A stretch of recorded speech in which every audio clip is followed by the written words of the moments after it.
The start of a new volume. I'm interested to find out who some of the characters on the cover are, but ultimately it's a great action-packed start to this one. One Piece, chapter 492, see? Iron Mask Duval is the name, see? Well, hello, my brothers and sisters and flying fish riders of the Nerd Nation. I, as always, am Jim, and I'm here to bring you another review on the awesome and enticing and archipelago-filled tale that is One Piece. Now, our last chapter, of course, saw us finishing off Volume 50, and as we go and dive headfirst into Volume 51 over here, I can't help but just smile when I look at the cover. Very colorful, very vibrant, a ton of different characters that I've never seen before, but a couple of them that I think I might have seen but don't know who they are yet. I just know that they're in One Piece at some point because I saw them on like a poster or something like that. So I'm pretty stoked about that, and I'm pretty excited, obviously, to just kind of dive headfirst into this over here. Now, following the events of the last chapter and ultimately the last volume, it was clear that the Flying Fish Riders had clearly gotten the drop on the Straw Hat crew and were kind of coming at them. And then after they went and kind of radioed their findings that Cammy was on board this Straw Hat's pirate ship, they were called back by their master, by Duval. And obviously, for obvious reasons, because it showed at the end of it, we saw this man in this armor and iron mask basically saying that, you know, now the Straw Hats are here, it's a 2-for-1, he's going to get Cammy, and he can, you know, get back at the person, the man who ruined his life. So I don't know who he is yet. That's how things left off, and of course they pick up right there, where we wind up going and seeing, you know, the kind of, the fish riders that came back, and hey, why did you pull us back, you know? We could have taken them, we could have, you know, we could have captured Cammy and taken out or killed those Straw Hat pirates. And he's like, no, I'll be the one to do that, and this and that, and he starts flipping out. And this Duval, I can't wait to see in the actual anime how his voice is and everything, you know, how it's done when it's animated.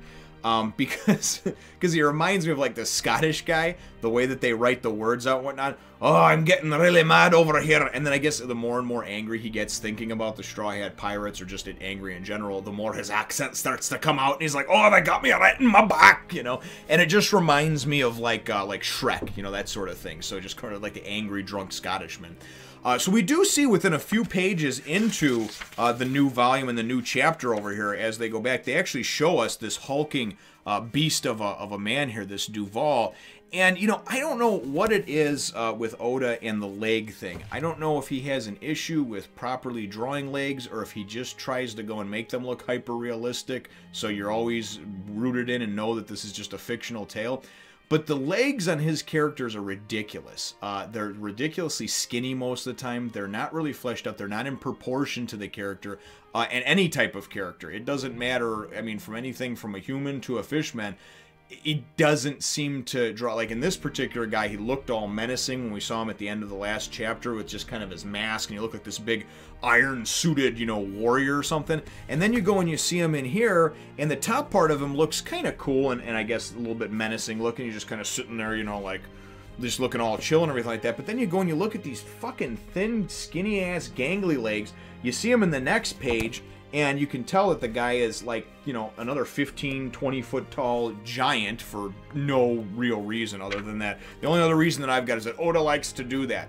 Yeah, unfortunately, though, it doesn't make a lot of sense. When you go and you're trying to put together all these different characters and their backgrounds and these different races of character and everything like that, just randomly going in and throwing in humans with what appears to be hoods built into their head and whiskers coming out of their face, but not ever explaining that they're from the so-and-so island of whatever, doesn't really give you much. Now, obviously, it's a fictional fantasy type story or whatever, but same thing with like the size differential thing, you know. Some people just grow to be 15 or 20 feet tall, but they're not giants, but we have giants.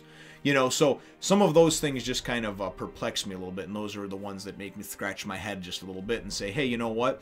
With like a very, very simple explanation, even in one of your question corners, you could completely like lay that whole thought to rest, because I'm sure that I'm not the only person in the history of One Piece that occasionally looks at characters and is like, the fuck? you know? So anyway, this whole chapter, though, focuses on them actually getting to the hideout of the Flying Fish Riders. You know, well, their hideout, obviously, of Duval and the Flying Fish Riders. We're introduced in the next page to this Macro Gang, or the Macro Gang, as they said, and their names are Tensui, Macro, and Gyro, or Gyro.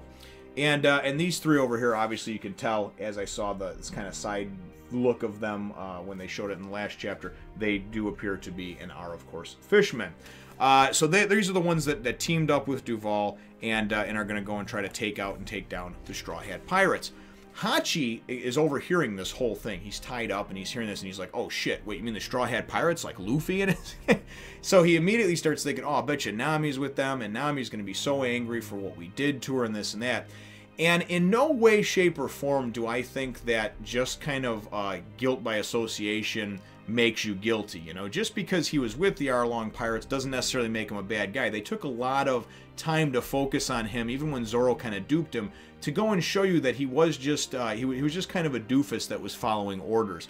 He really didn't have a kind of a mean bone in his body about some of these things. He really just was an idiot that followed orders. He was someone that just kind of blindly listened to Arlong, whether it was out of fear or respect or a combination of the both, or maybe he just grew up and came up with him. It doesn't really matter. The point is that Oda tried to do a good job of taking this fishman and actually humanizing the character. Although he was an enemy, it was almost like there was a little bit of a caveat. There was like a, but wait, there's more. And that's what they're trying to show you through the obvious use of the story, the cover story, trying to show you that he is like this good-hearted, reformed character. And now in here, you can actually tell, like, he actually feels bad about what they did. Does it take away from the acts that he did or contributing to or allowing to happen to Nami for that 8 years? Absolutely not. Absolutely not. I'm sorry. Just because you're hanging out with a dude, okay, and he happens to be a kidnapper, it doesn't make you directly a kidnapper, but guess what, bro? You're in bad company over there. People are not going to love you because of that. So I'm still kind of like cautiously, hesitantly, pessimistically, kind of optimistic, if that makes any sense, you know, about Hachi. It's like, on one hand, I really do. I feel for the character, and I want to go and just kind of be like, hey, you're kind of likable, you know? And then on the other hand, I just want to be like, I want to slap the shit out of him, you know, for the shit that happened and went down in Arlong Park and the years previous to that with Nami, with, you know, just her family and with her sister and everything else. So that's just me, though. Got off on a little tangent over there. So, but the chapter, again, it focuses on the kind of beginning stages of this. So Hachi's shitting bricks, right? Because he knows that they're going to get there.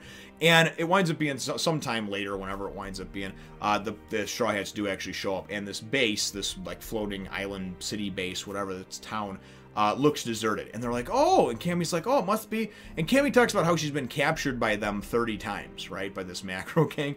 And they're like, that's way too much. Same thing with getting eaten by sea kings. Like, you have got to stop being so stupid and fucking gullible. And that's really what they're saying here. Because who the hell goes and she's like, oh, it looks like it doesn't look like a trap. They must be out snacking. And it's like, no, dumb shit. It's a trap. They called you to tell you that they had him and where they had it. They just left him out.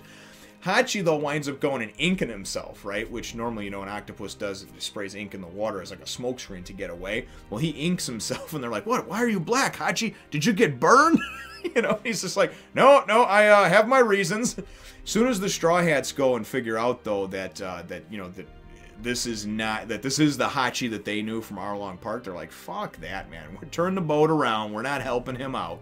So as they go to turn the boat around, Cammy, who's, again, gullible, just winds up jumping in the water. I'll save you. You've saved me so much, Hachi. And, of course, Papa Goo, who reminds me sort of as like the uppity, sort of trendy, you know, starfish that actually works for a clothing label. You know, just one of those types, right? That sort of has the little slightly gayish voice and undertones in his voice. They wind up jumping in, and they're immediately caught by the Macro Gang, which were waiting in the water, of course, just under the surface. So the Straw Hats go and then see, and they're asking about, and Luffy asks Hachi something to the effect of, you know, we're not going to save you, but are your octopus fritters really that good? And I really liked how they did that. So the chapter, though, winds up really going and ending off over here, which I thought was kind of cool, how you had everybody just sort of standing and getting ready to go at them. The Flying Fish Riders are told the whole time that, you know, basically, hey, listen, this is a trap. It's a trap, right? Luffy doesn't give a shit. The rest of the Straw Hats, of course, don't care. For them, this is like a walk in the park compared to the shit that they've been going through for the last couple of weeks or months or arcs or whatever, right? So anyway, I like this stuff, you know. So Luffy decides to go and help him out anyway, and he's just like, "Whoa, Straw Hat, you're awesome. I'm in your debt." And he's just like, "Zoro, cut the ropes to the octopus's cage." So Luffy decides to go and actually save him. And then, of course, they told him to be careful. You're already in the trap and this and that. And underwater, surrounding them, are these flying fish riders. They're all poised and waiting to attack, of course, on Duval's order. But the end, it's great. It's like, you wanted a fight? You got one. Yeah. And then you just kind of see that cool, even though it's not a double-page spread or anything, I just love the way that it's drawn and the way it's portrayed. You've always got Sanji just looking chill with the smoke, Chopper in the background going to Hulk up, Zoro always grabbing for a sword or just kind of doing a little stretch, you know. You've got Brooke over here now in with the team. You got Robin just sort of looking sexy with her hand on her hip like, yeah, you know some shit's going to go down.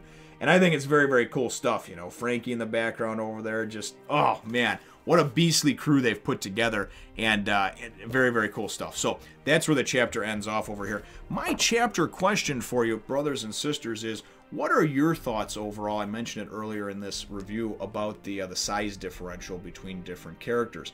Again, 500 chapters in, or just about, and other than the comments that I've got where basically they're just like, well, it is what it is, or Oda likes to do that.